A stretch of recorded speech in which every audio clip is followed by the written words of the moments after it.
previously we learned how we could use various built-in motion effects to pan and zoom over a still image.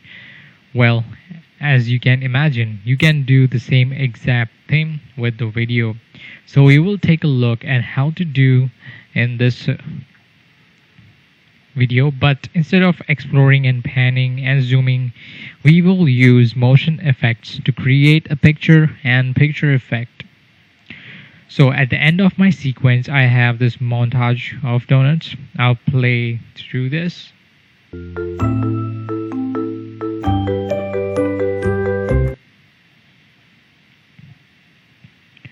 So now instead of having them appear one after another, I'd like to create a composite of a la Brady Bunch style. We have a grid of 9 images appearing one at a time until we fill the entire video frame. So let's go and get this organized. I'm going to zoom in a little bit here, and I want to start bringing in these clips up the higher tracks. So here, one by one, I'll just bring up these clips.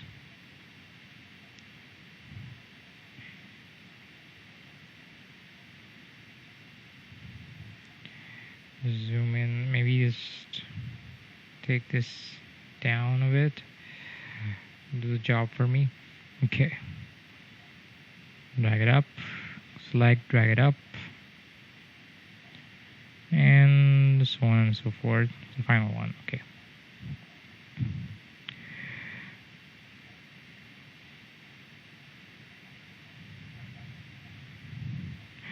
Also, you can use the keyboard shortcut Alt up arrow, and then I can grab the next ones, and then Alt up arrow, and so on and so forth.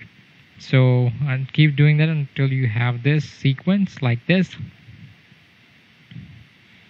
Also, I want to trim this out, so the entire duration. So I would trim and then trim.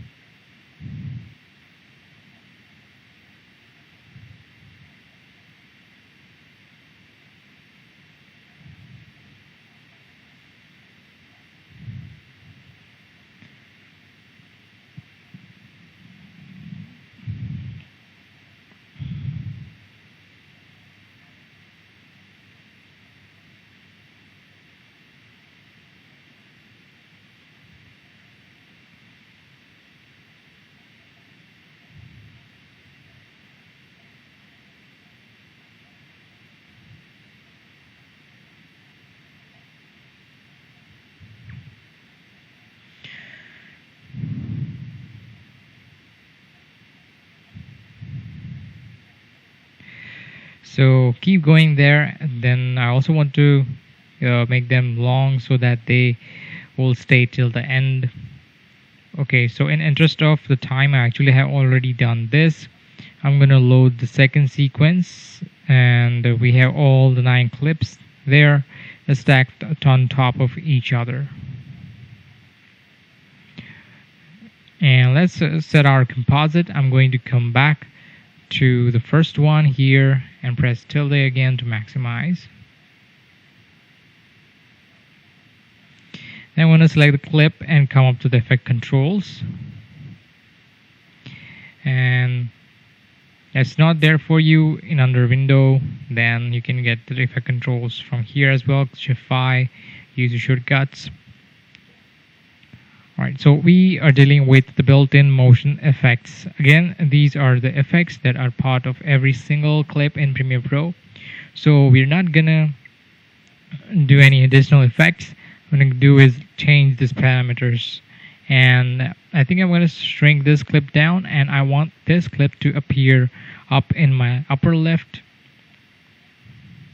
And I've already done the math, assuming video size frame.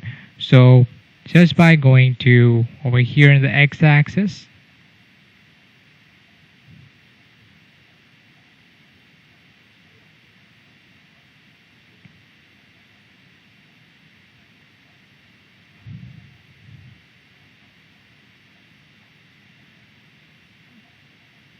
scale this down a bit.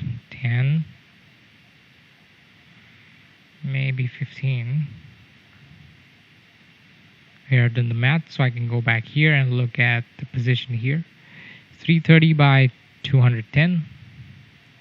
I'll keep this at 25. 330 by 210.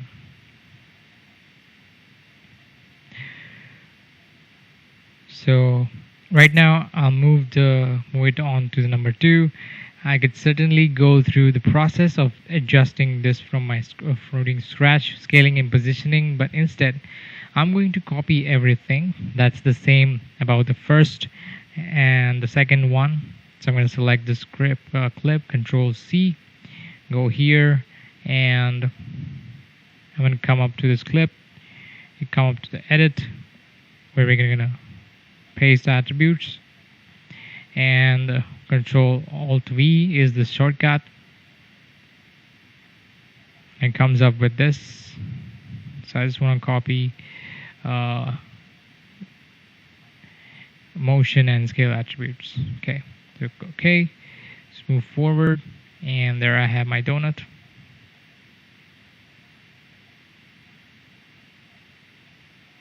So I just need to change one thing, that is the X position. I'm going to check here, what is the X position here. X position will be 1960. So let's go ahead here.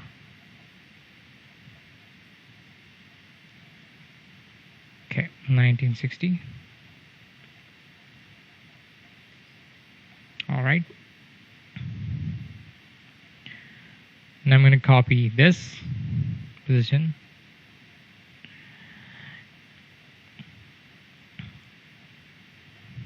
Maybe just Alt Control V, and there, same thing. Okay, copy, move forward. So let's check the X position here. For this, it is 1590. Okay, so I'm gonna go here, 1590. Okay, there we have it.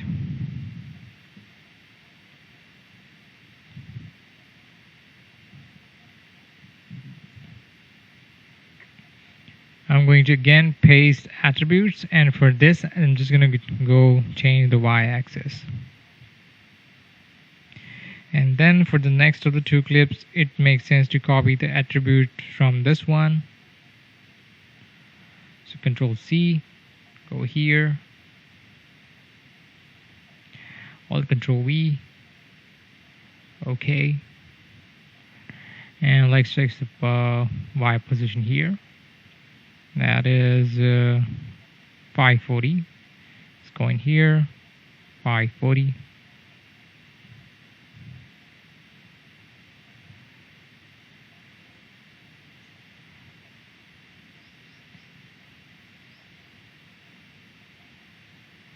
Do the same for the next. Alt Control V. Okay. And here, let's check the positioning. 540, 960 by 540. So this guy, 960 by 540.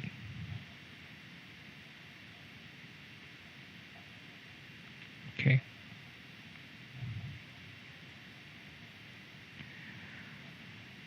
Alright, so I'm going to copy this guy, Control C, and paste it, Alt Control V. Okay. Move forward, and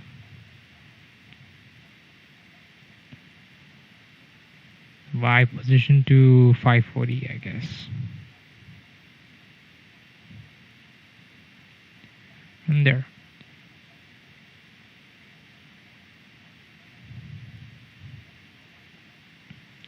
Let me copy this, Control C, and Alt Control V. Okay. Let's go ahead and check the position of that here.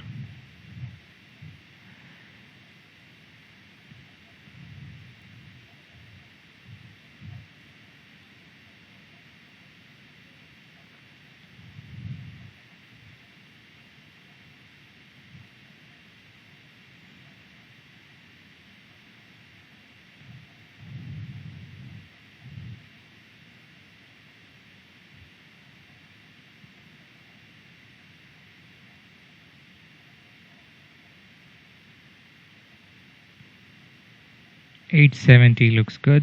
870. So copy this guy. Control C. Alt Control V. Copy. And I'll type in here 870. And the last one. Control C. Go select this. Control Alt V. OK. Give 870.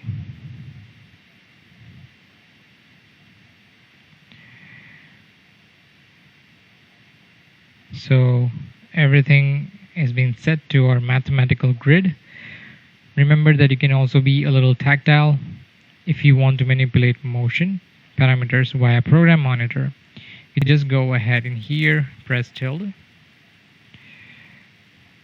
and maximize all these. You need to double click on the image you want to control, and there you have all your parameters. You can move it, rotate it, scale it. Alright.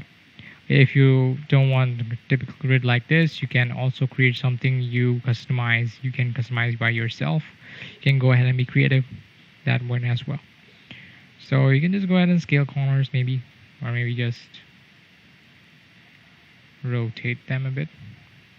I'm not looking for this kind of effect, so I'll just give undo 2 times. So basically anything you can do in the effect control panels also can be tactically done by using program monitor. Another thing I want to call out is that something you might expect to be a motion effect.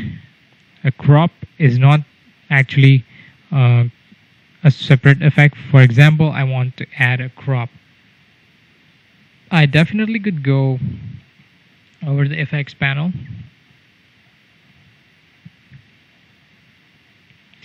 and I'm going to just go ahead and type in here crop. I'm going to click and drag and put it right here.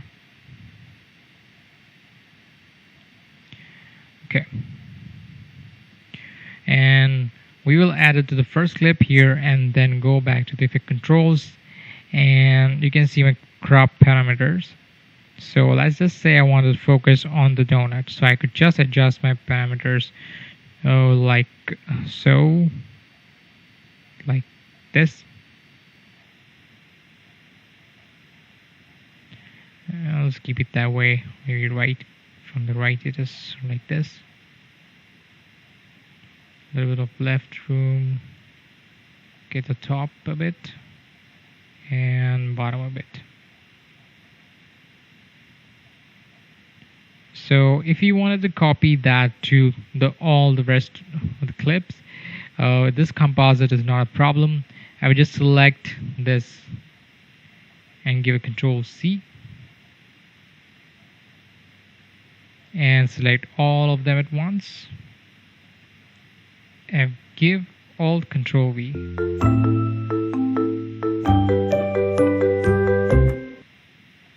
Alt Control V.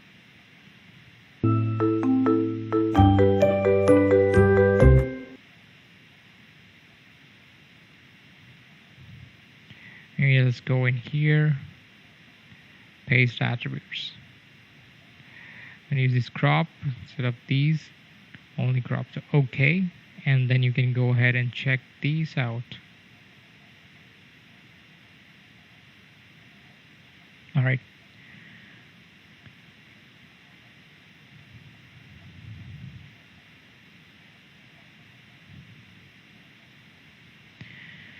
So you can see that I've cropped all of them, my images, so I could keep going and add as many effects I want to each of these clips. But for right now, I'm happy with watch what happens when I play this back though. The system is really struggling to play back all of these.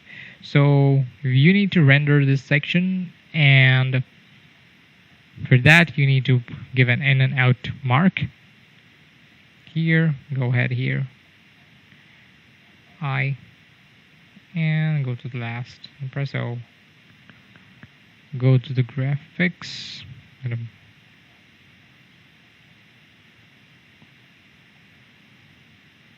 render in and out, and you will be good to go and you will be able to watch this without any lag. I'd like to go over the basics of video and audio transitions, including the most common transition, the dissolve, as well as a few others, including the very useful morph cut to help smooth out jump cuts. So, far away, the most popular transition you will ever use is the dissolve.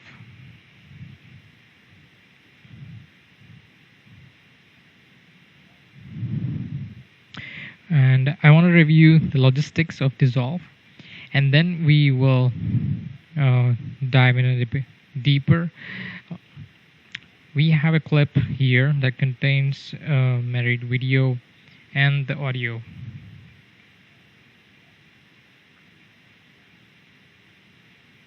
Okay. All right. So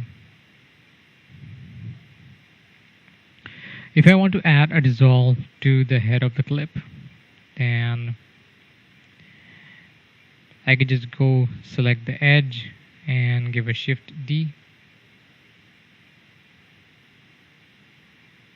When you select the clip, and if it's a married video and audio, it will come up with the cross dissolve and the constant power. You'll get the transition added to both. By default, the transition for video is going to be cross dissolve, and the default transition for audio is called the constant power. So I'll go ahead and play in the beginning. And you can see the dissolve is in the action.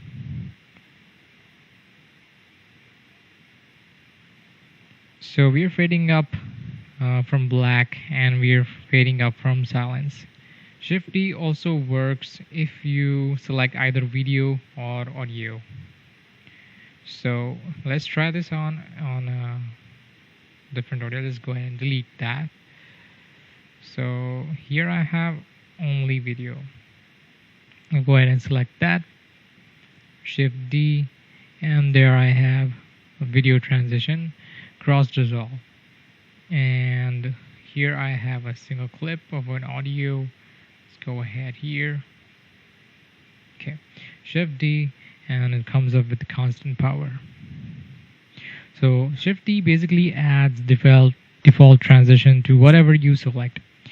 I'm going to come back over though. Let's just actually delete these transitions.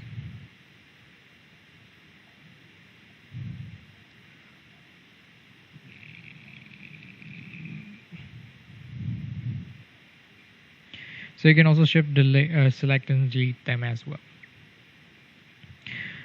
If I only want to add a dissolve to my video, I'm going to select this, and then instead of pressing Shift D,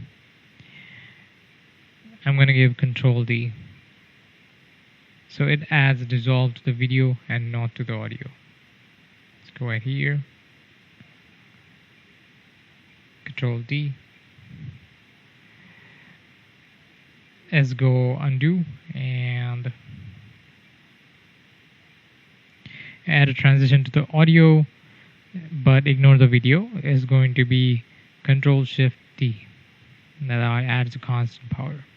I'll go ahead and Control Z that. I'm going to select again and press Shift D, and I'll get both the video and the audio transition.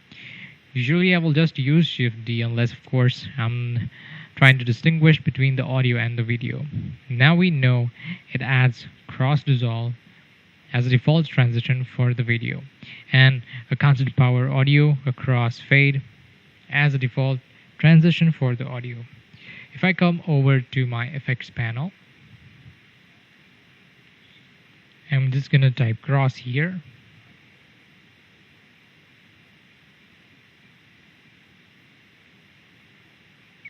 You can see that cross dissolve is kind of highlighted with a blue highlight around it, and the constant power has a little blue highlight around it as well. So these are my default transition. If I ever wanted to change the default transition, it is as easy as just by right clicking and set default transition. Select this, right click, set selected as default transition. So keep that in mind because we will use that in just a moment. So these are the types of dissolves that we have here. Now let's talk about duration and preferences and timeline. Then you can see the default audio timeline. So the video transition default transition is 25 frames. So that's 1 second. If you're in the 30-second project, then this will be something else.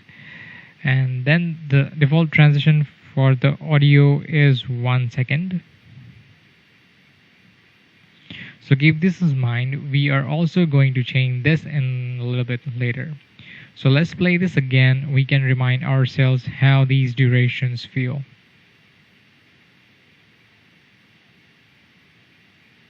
So when I decided to start, so that is the default transition of 25 frames, 1 second. If I want to, I can change this in the timeline. I simply grab onto the edge of the transition and trim in or out. You do anything with that.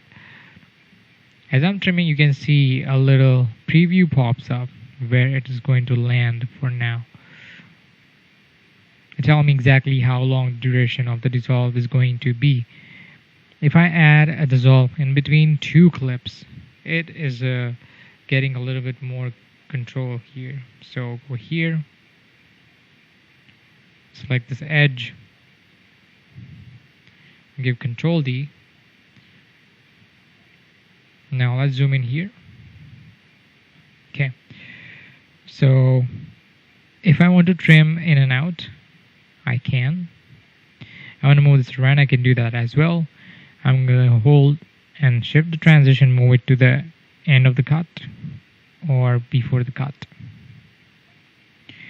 Or so it starts on the cut. If I select this and go up to the effect controls, I can make changes here as well. And see under the alignment, and I have center start and start at cut and at cut, center at cut. Okay. I also have the ability to climb here and trim and move the transition around, right like so.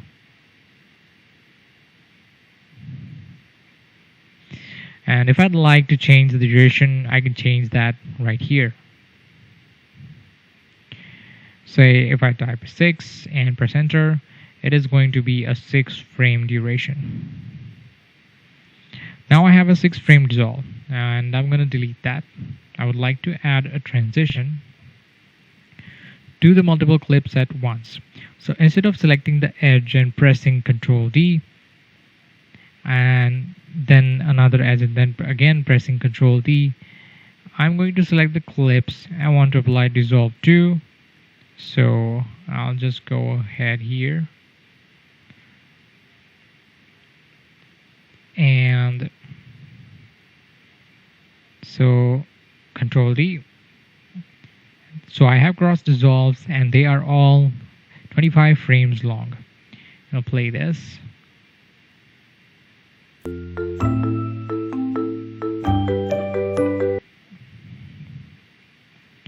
So let me just undo that and go back to our preferences. Let's now add dissolves that are much shorter. So add a shorter dissolve, so all of these in mass. So go ahead and go to the preferences, timeline, and I'm going to go to video and give a 6 and go ahead and give OK. Now if I go here, select them and give a Ctrl D, I have a rather small dissolves. You can see a dissolve was added to every clip.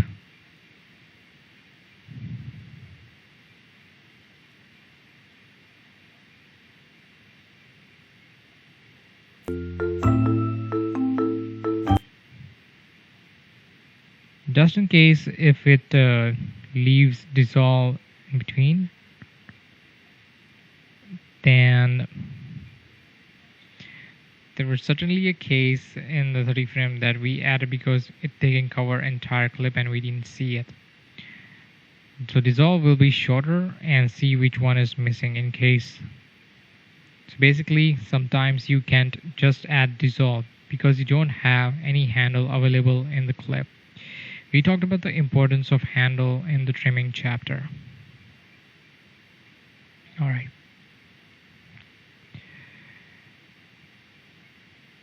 So when Premiere Pro creates the dissolve, it is actually going to reach onto a section of the handle in order to create that dissolve.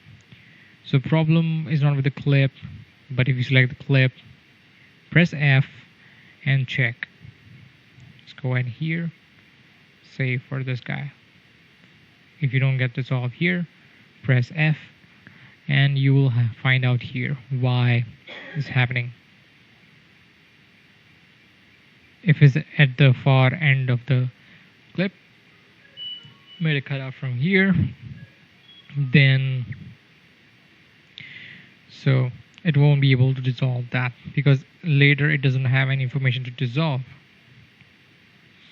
So you can just go ahead and re-edit them, give an endpoint output somewhere at the center, and then you're good to go with that.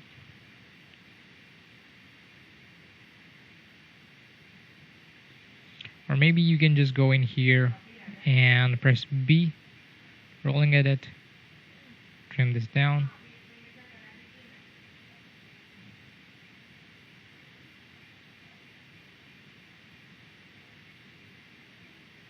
You can drag.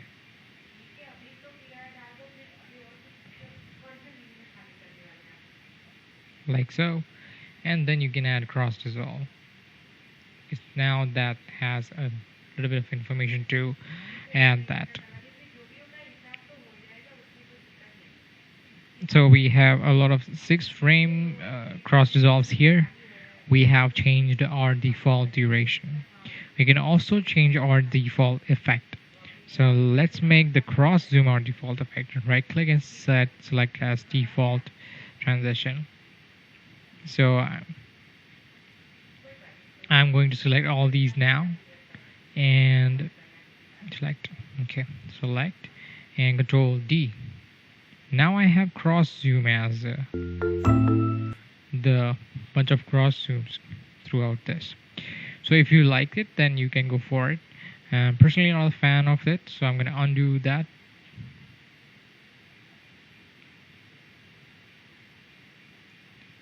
Undo. Okay. Let's actually change it back to our cross dissolve. Click, right click, select it as a default transition. Most of the time you will leave the default transition as cross dissolve, and if you needed to add another transition, it is as simple as drag and drop. But of course you need to add transitions in mass. You'll do what we just did right now. Speaking of adding non-default transition, I just want to show you one last transition, which is morph cut. This allows you to put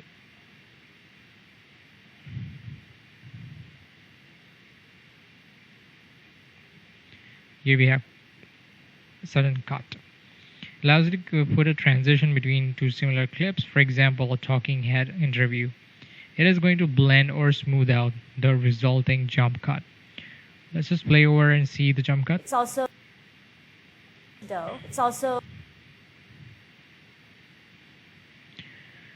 So before we have been solving by just covering this jump cut with B-roll. Now I'm going to hide jump cut with the morph cut transition. Let's type in morph cut. So here I'm going to type morph and drag and drop here. Okay. And we did change the default duration. So our it is kind of 6 frames here right now. And it's really good for the morph cut. So I'll leave that alone. So I'll just play that. So it's also Okay. Anyway, so you can give it I and go ahead and here O.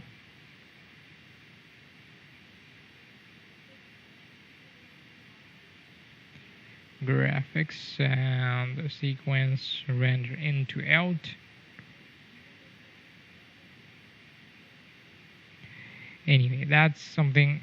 It's also Okay, that the previous kind of we see that. it's also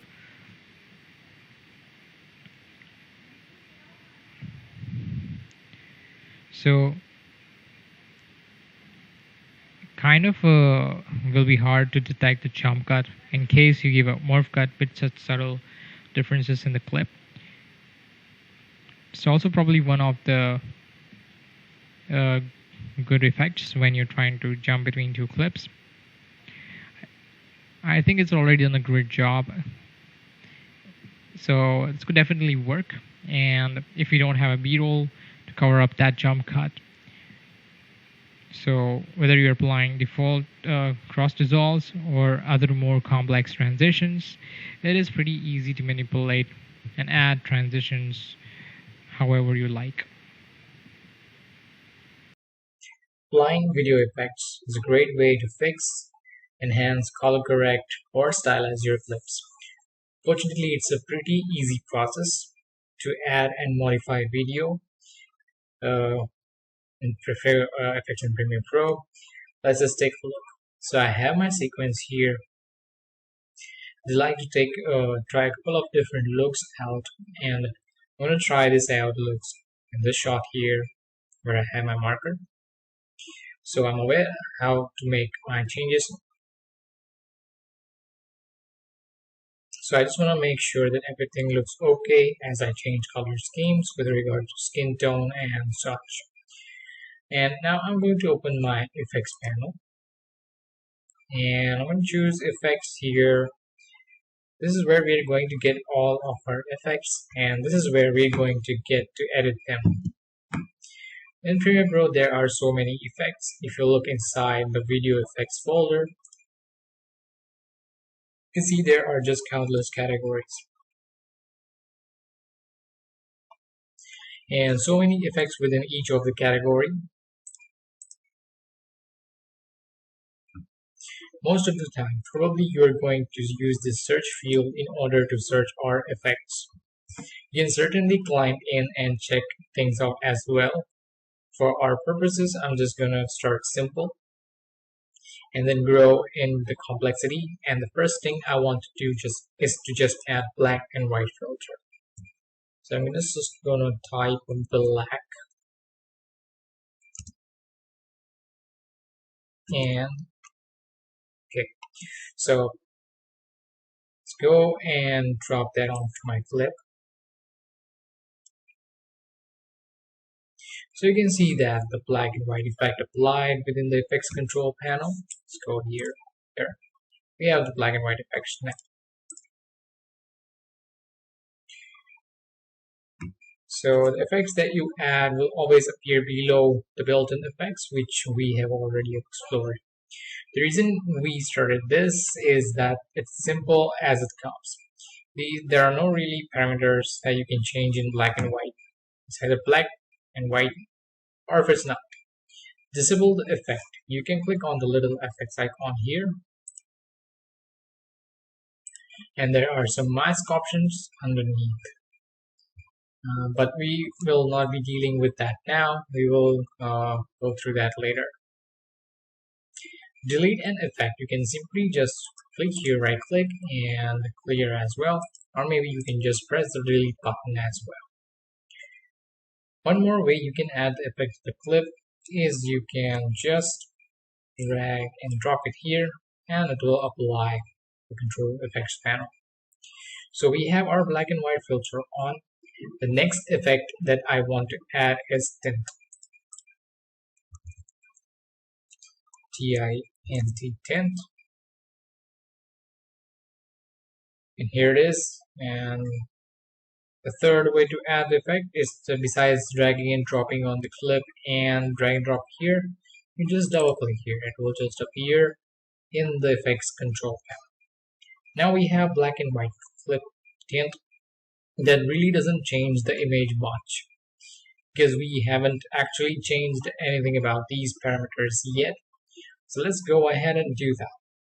Now I'm going to leave my blacks map to black, and I'm going to change my white to the golden yellow color.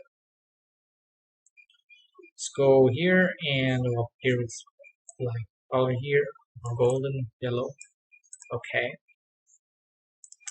Go a little lighter on the shade. This just go back a bit. Okay. Okay. So something like that. I'll say okay. Let's back off them a little bit by just typing a number. We can just give it the tint a little bit off as tint here.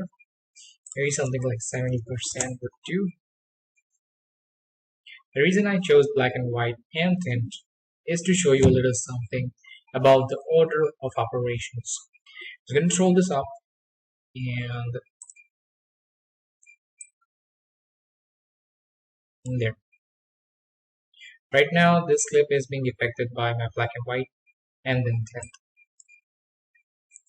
Now it is this. Now watch what happens when I drag it up or down. So let's drag this up. Now the tint is being applied at first and then the black and white. They're still interacting with one another. If I disable the tint, see what happens to the black and white filter. Black and white filter alone gives you a little bit starker look. So if you first feed the tint through it, it is a little bit more of a warm and muted look. Change the order again. Let's go ahead and bring down the tint to the bottom. I'll do the same thing here. Disable the black and white, and you can see the tint is being applied to the color video instead of going through the black and white filter first. So we have this nice warm muted look. Order of operations is very important, and it's a nice way to experiment with this to see exactly what type of look you want as you combine these effects. I'm going to apply another effect here. Let's come down and type in blur. Blur, and we have this Gaussian blur. Double click. So I'm gonna give up the blurriness a little bit here, something like this, because now I'm going to add a mask which is going to allow me to draw a shape through my video frame, and then it will affect either outside or inside of that shape. So I can start with the ellipse mask. I'll extend that like so.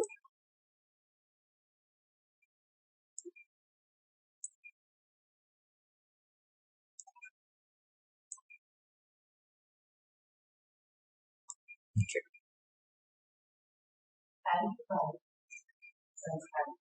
So you can also draw a free mask using this pen tool, and maybe you can use this 4-point polygon mask. For now, ellipse is a better option here. So you can also go ahead and change the shape of it. If you go over to the edge, you can add a painter from here, and also you can rotate it. Maybe you can make anything you want out of it.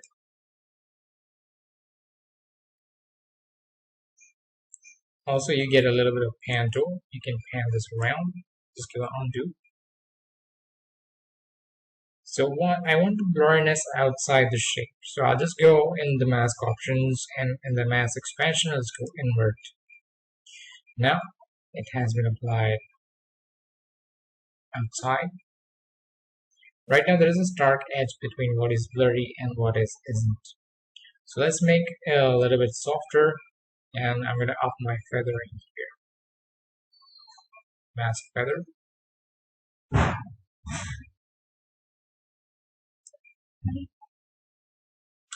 And that makes it a little bit softer.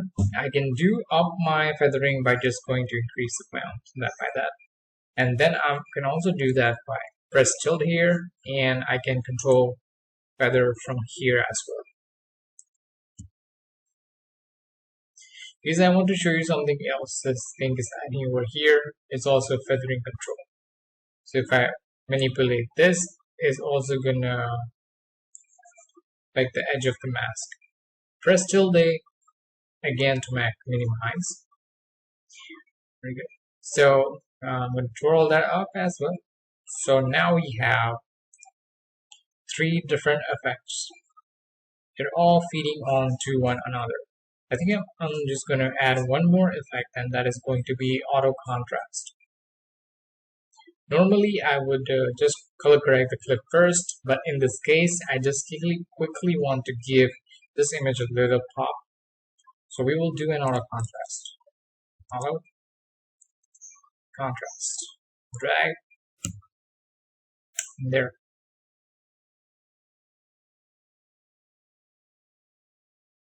So that's a bit too much for me. I think if it will be applied first, it will be a little bit softer. So I'll just bring it up here. Okay.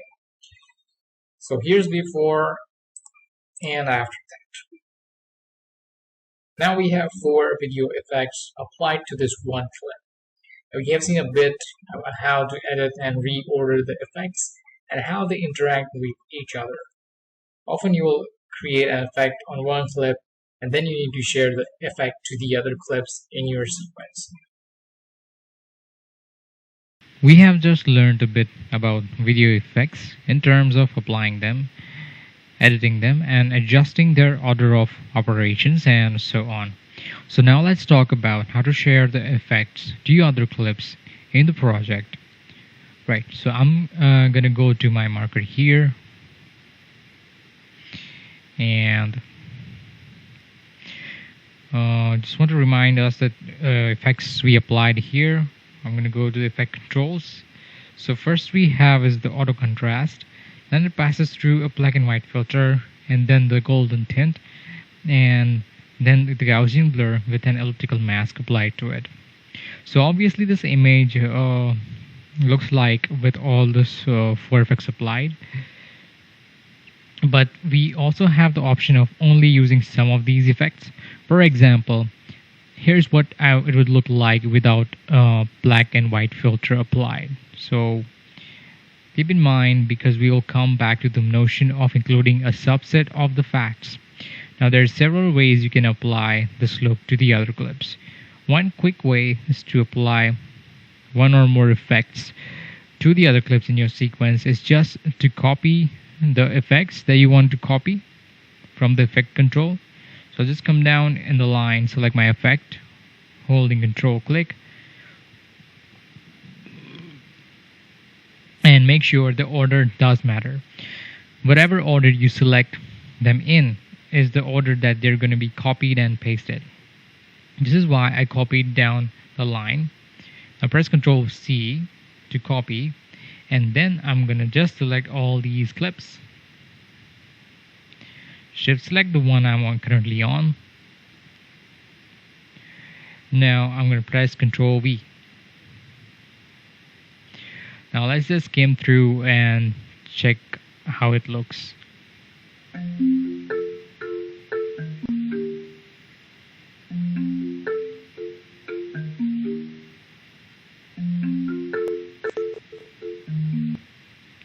Alright, so now each and every one of these clips has these effects applied, and if I wanted to adjust any of them, I'd have to climb in on clip by clip basis and make my changes. So let me come back to my clip with the marker.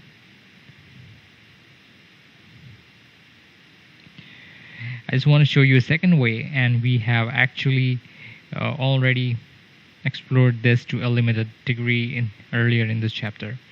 This time, instead of copying and pasting effects from the effect control panel, I'm just going to select the clip and give Ctrl C.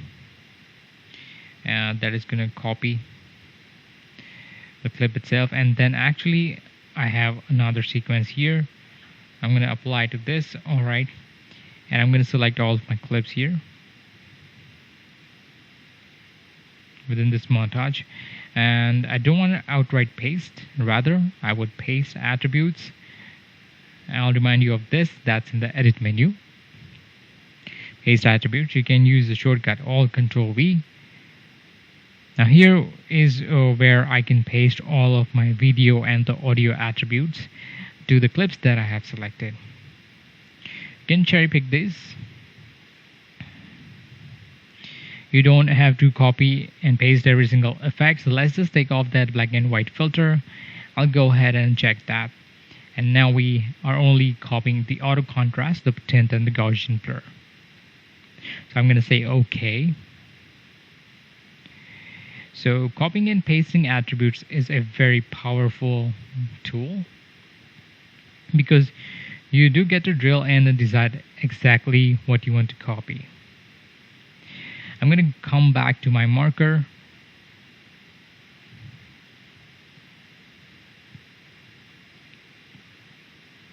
And this time I'm going to create a preset. You do this from this effects control panel as well. I'm simply going to select all the effects here.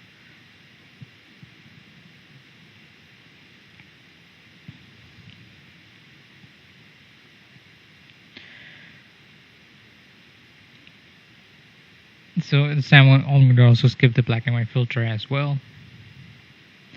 I'm going to right click this and click on Save Preset. I'm going to call this Warm Tint.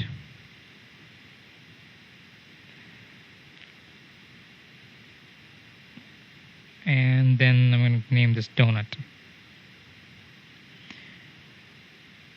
And so that I know that it goes with this project. Down here are the options for keyframes. We're gonna come back to these and we will talk about keyframing video effects, but we will leave this alone for now. Go ahead and say OK. And then I'm going to come down to the sequence. Let's select all these clips again. Then I'm going to come over to my effects panel. Here there is a presets bin at the top. So here I have created just the preset right now. I'm going to just drag and drop it to my clips. Let's take a look at that now. So it kind of applied. Once again, I wanted to change anything about any of these effects. I have to climb in on clip by clip basis and make those changes in the effects control panel. Alright, so each one of these techniques is sort of a one-off approach in terms of applying those effects. Editing those effects and you have applied them. So it's not so easy because again you do have to come in and adjust those by clip. So these are very two useful techniques. Instead of going and copying them one by one, you can just copy and paste en masse.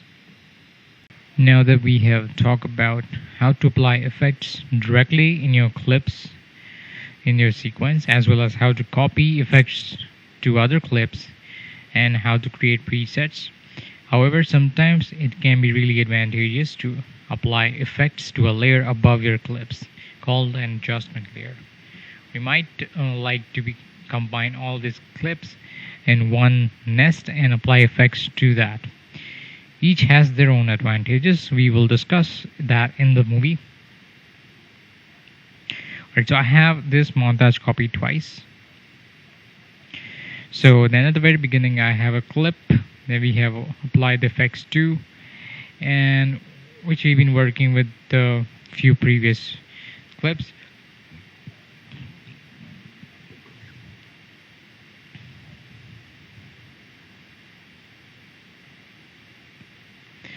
So then I'll open up the effect controls and remind us exactly what effects we are dealing with.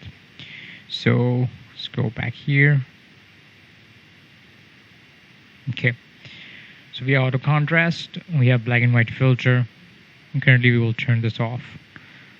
And then we will apply the golden tint and the Gaussian blur around the border. So rather than climbing in and copying and pasting all of these effects to individual clip, let's add a layer above it and apply the effects to that.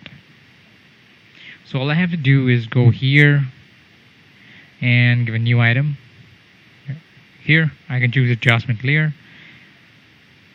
It sets up the adjustment layer to match my sequence settings. Go ahead and give OK.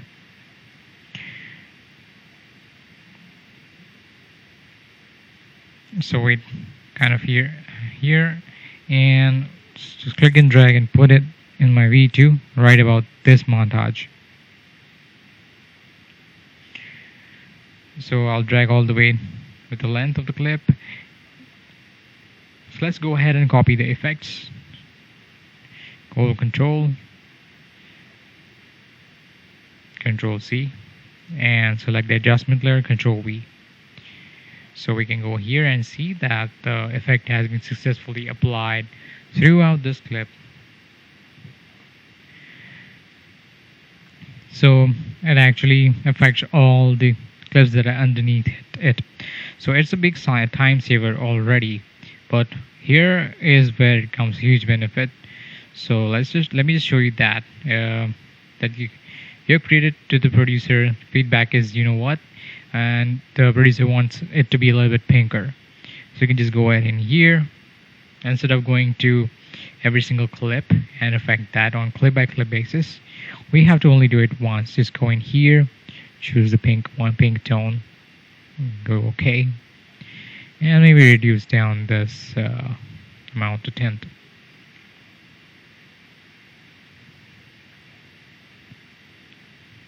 And you can customize it however the client or the producer is requiring it to be. So the beauty is here, we have only done it once. We can also disable certain effects, and we can also add effects to it all in one step. Now, if you do need to tweak individual clips with this montage, it becomes a little more complicated. Before we just select the individual clip and then make changes in the effect controls panel, but as you can see, when I select the individual clips with this method, there are no effects. So instead of going here, the tint has to be a little stronger. So I'm going to shift drag right here to edit that. I'm going to use my razor tool, use shortcut C. There I'm going to make a cut there, and then I'm going to go here, and maybe I'll just give a little bit of strong pink tint here. So here, there's all fine. Can become a little bit cumbersome if you have a lot of clips that need tweaking beyond the blanket changes of the adjustment layer. So that's something to keep in mind. You can also make adjustment layers work in conjunction with one another. I'm going to take this exact same adjustment layer and apply it to V3.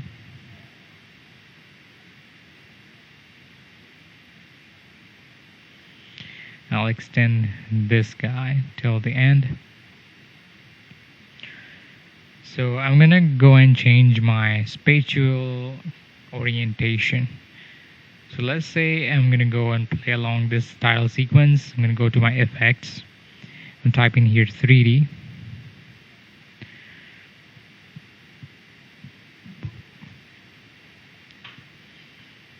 So I'm gonna apply this basic 3D and swivel it.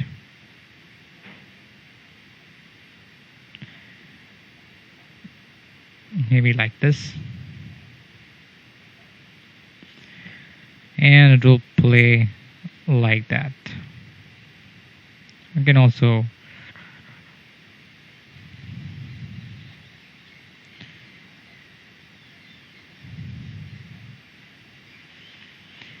distance to image can be this. Swivel it a little bit more.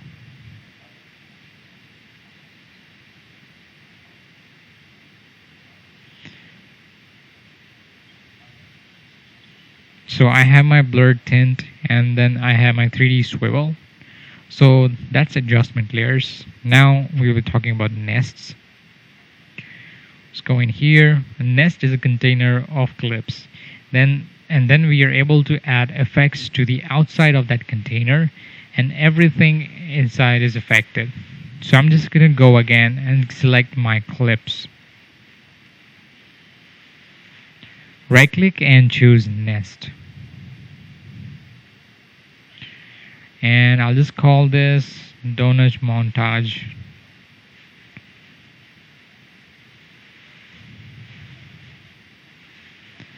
nest 1. Okay, I'm gonna just give it OK. So the timeline, you see that we have the container. Let's go back here. In the project panel, you can see that I have a nest. So I'm gonna make sure this goes into this bin.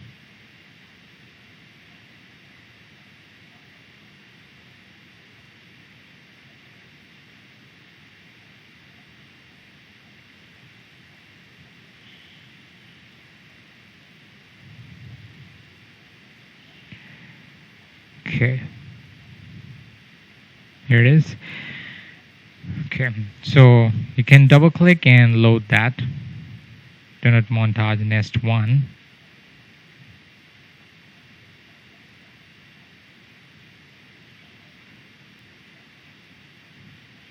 I'll just undo that for now. Here is the nest that has been made here, post nest. So here within the nest, you will see all these clips applied here. So nest works this way.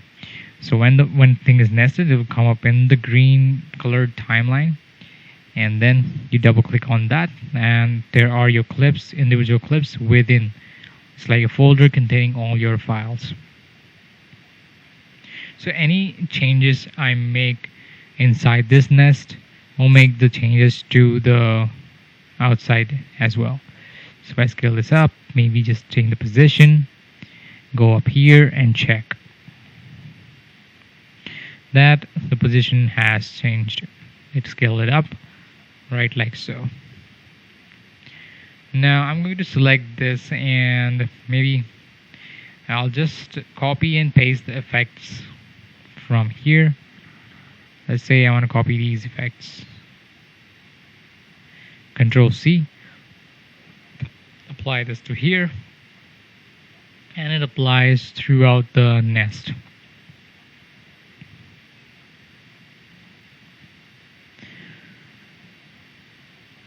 So also you can use the preset you have done here, but I've just copied that as well. So you can apply effects on the nest, and again, this is a big advantage to be able to make one change and have it apply to the entire nest. So I just need to select it and come up to my effects panel and change anything about this. So this time, let's go ahead and change the tint, and maybe I'll just go a little bit of cooler version here. Maybe this.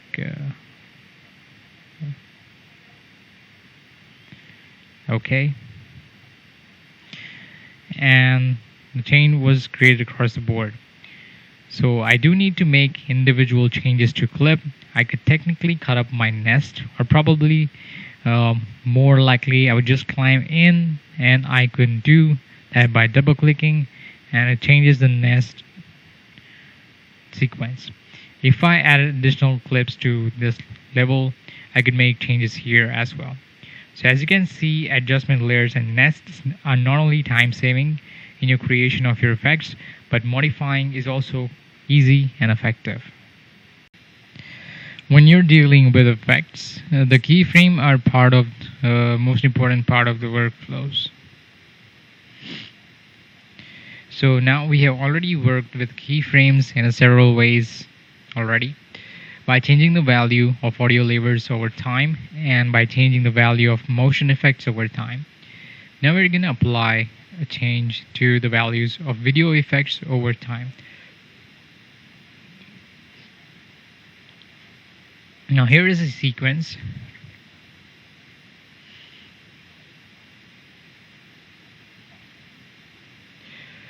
where I have several keyframed effects. I want to play this.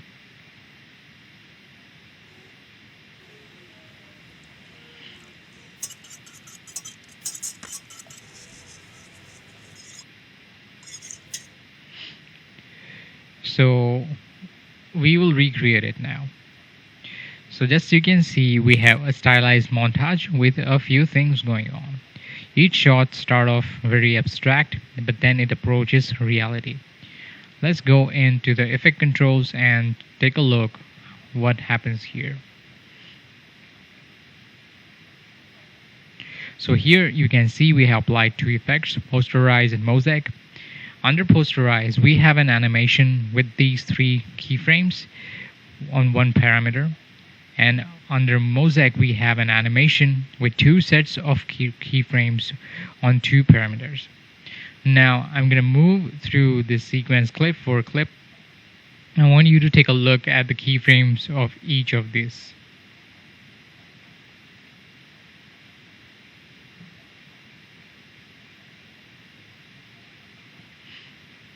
So they're exactly identical, even though the clips are of different durations. So for the last clip, if I press X, it'll mark in and out. This is one frame around here. Now we have this clip that is around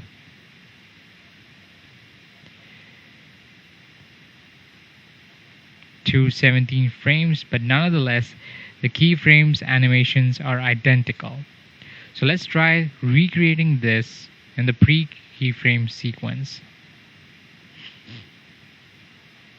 Alright, so I'm going to go to the effects and find posterize.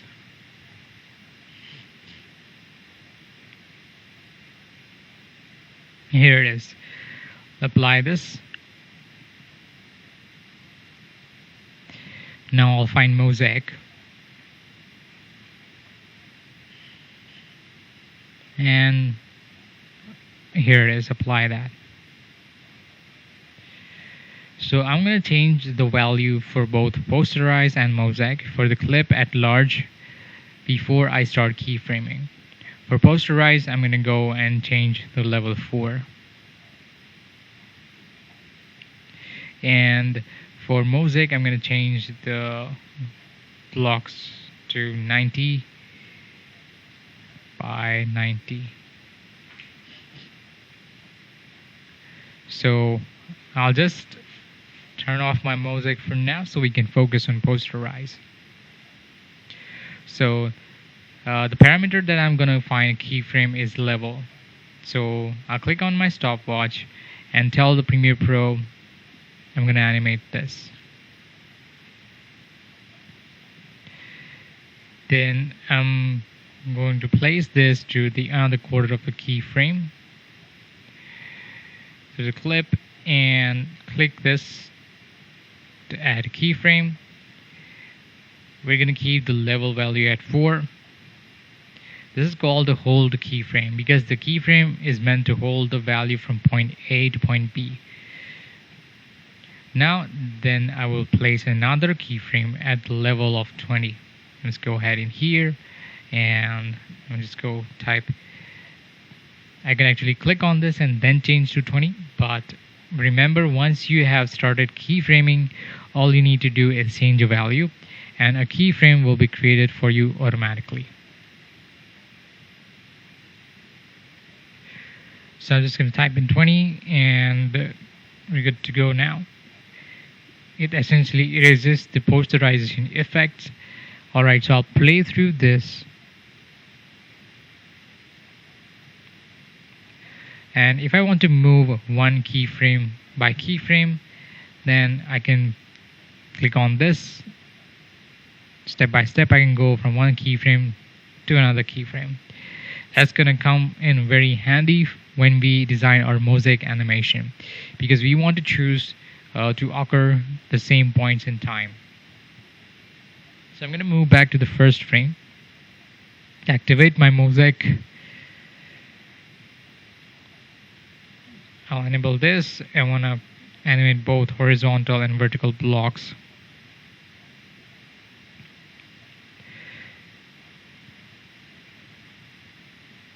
So I'm going to go to the next animation and we'll time my mosaic line with that. I basically want the mosaic effect to disappear, so I want to put a very high number. So I'm going to type in 500 by 500.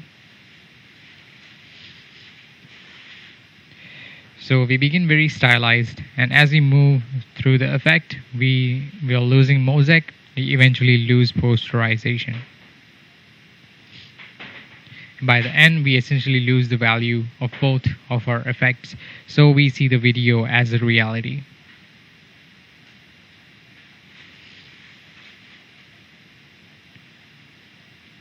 Alright, so we now need to copy this effect design to the rest of the clips in the sequence. We already learned about copying and pasting attributes and also creating presets, but now I want to talk about doing these things with effects that contain keyframes. So let's now start with key preset. We'll create a preset, simply select this effects,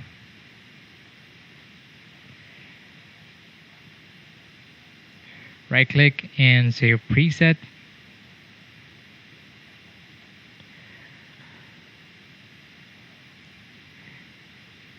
So I want to take a look at these options here. So if I choose scale, it's going to perfectly proportion the effect design over the duration of the clip, no matter how long it is. So let's create that first. Posterize mosaic scale.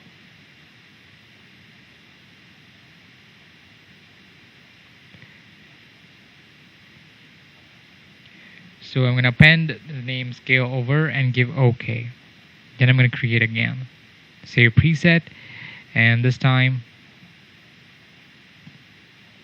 I'm going to choose anchor in to anchor in point. This means the values are going to be computed in real time from the very beginning of the effect going forward. So because I'm going to call it in, so I'm going to name it as in and give OK. Then I'm going to do the same thing with the out. Choose out, mosaic, underscore out,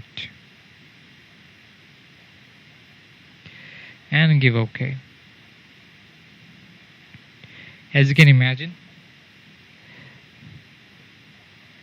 to anchor out means values are going to be computed in real time from the very end of the effect.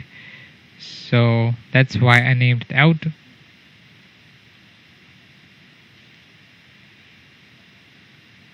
So we have this first clip here.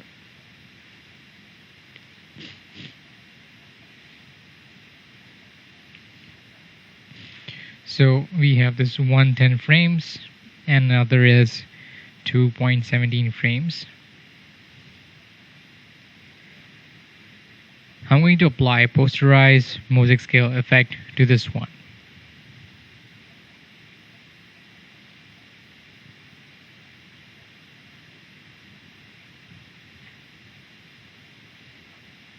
And you will see the animation there. Alright, so animation is identical to the first clip, even though if it is longer. So here's the first clip and here's the second clip. Identical animation. We started off stylized and we eventually lose our mosaic effect, and we also lose our posterize effect and so on.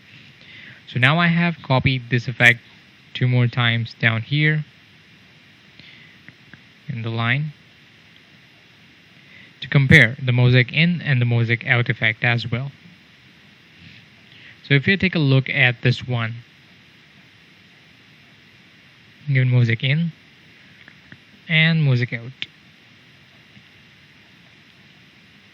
So if you compare the keyframes here, basically crowded at the very beginning of the effect, but again it's computed in real time from the beginning. And then here is the opposite, it goes to the end.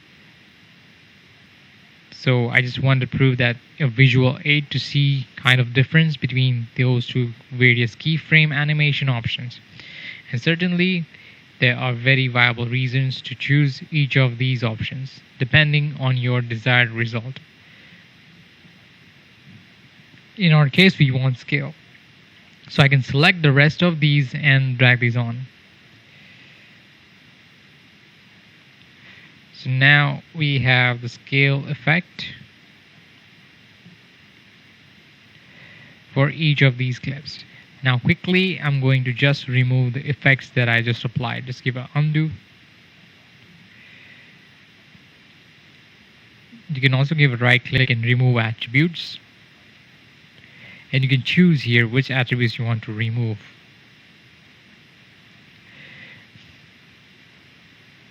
And this time I want to show you how to basically do the same thing using copying and pasting attributes. So here I'm going to go to the first clip, the effects I have applied.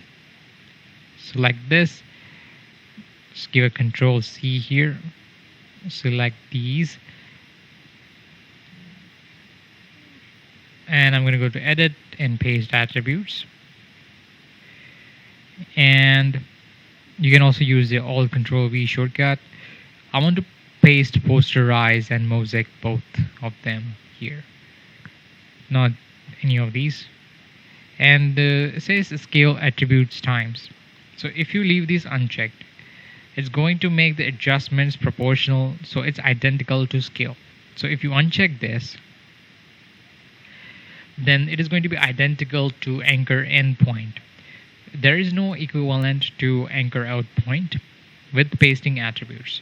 So again, I'll scale, check mark, and go ahead and give OK. So you can compare now. The keyframes now match here, identical throughout. So by now you should be pretty comfortable with applying keyframes in audio, video, and stills. You're practicing as you add multiple effects to your clips, and keyframing will come more and more natural as you continue editing. Now that we have applied effects directly to our timeline,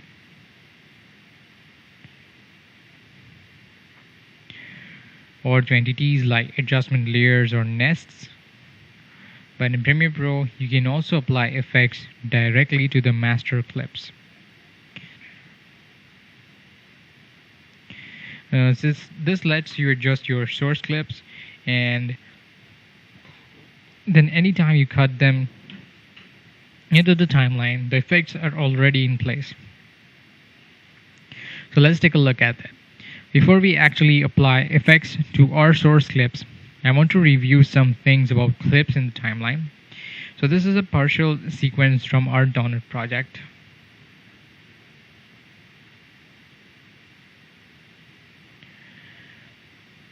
So I have this disabled, and I'm seeing straight through V1, which is Madam Donut interview. I'm going to select this clip, and I'm going to come with the LS controls here. I just want to remind that every single clip that we select in the timeline has built-in audio-video effects. And not only that, I can add unlimited amount of extra effects.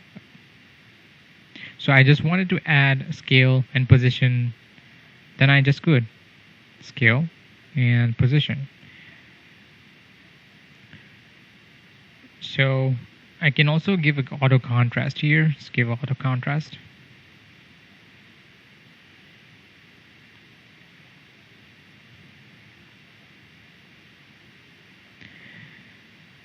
Here you can see that it's only applied to this individual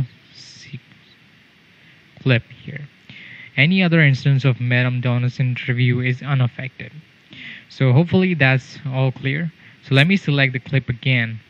I'm going to scroll this down so it's a little bit easier to look at.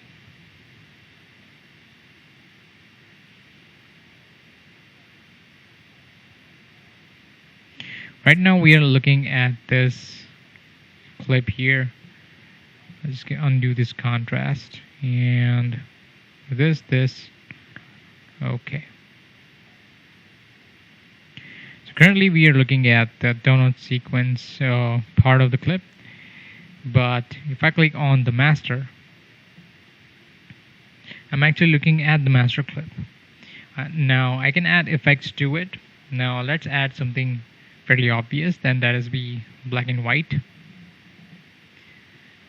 Black.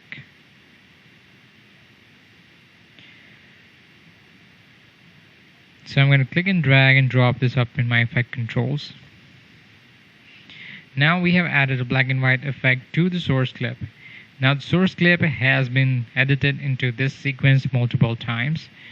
As so you can see here, I have this little red badges underneath the effects icons of each of these clips. As I go through this, we can see that the black and the white effect has been applied throughout. So I can look here and you can see that this is not black and white because this comes from a different source clip. This is a typical Workday Part 2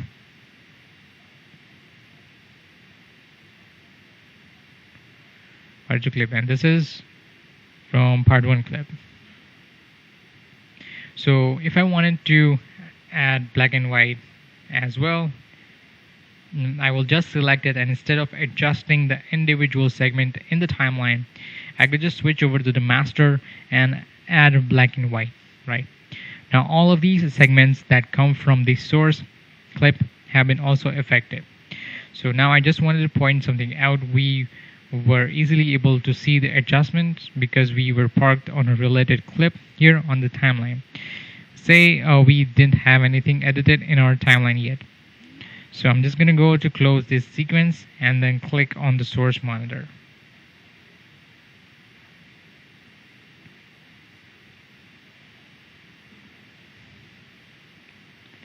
So here I have my master clip loaded, and let's add effects to it. If I wanted to adjust those effects, it gets a little bit cumbersome going back and forth between the source monitor and the effects control panel. So I would recommend tearing this part and set it right here, and like so. So having it side by side, now I can look at my source clip and effect controls, and I'll be able to edit and adjust those while looking at the live output of the video. Now you can probably see when you would want to do this and when you wouldn't. Because I'm correcting the master clip here, hence every instance of this master clip in the sequence in the project, I have effectively altered the way this clip looks in my project. So if sometimes I want to clip to look one way, say it's a natural state, I want sometimes this to be stylized. This might not be the best workflow. However, what you might want to do in that case is duplicate the master clip ahead of time. So let me just go back to my project panel. I'll select this clip, right click and reveal in project. So here is my master clip. We have to get this guy, okay?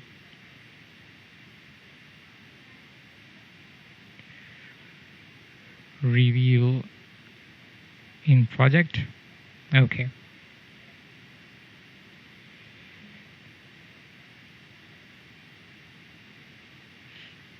Okay.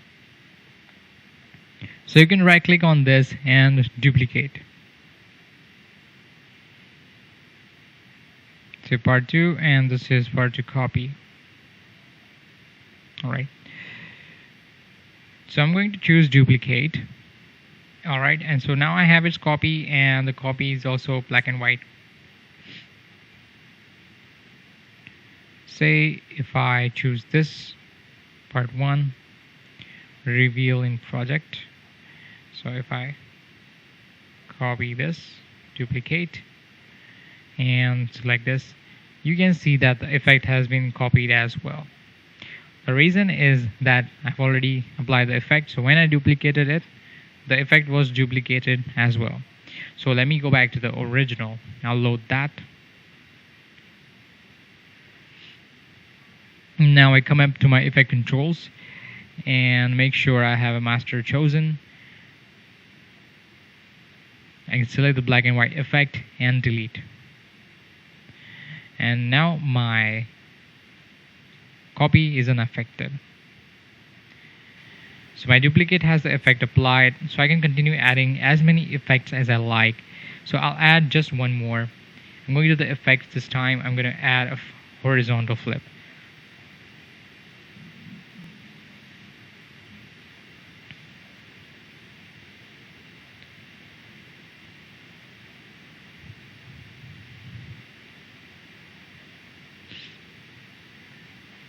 So I have been dragging it into the effects control panel. I want to show you can drag it in onto the image source monitor as well.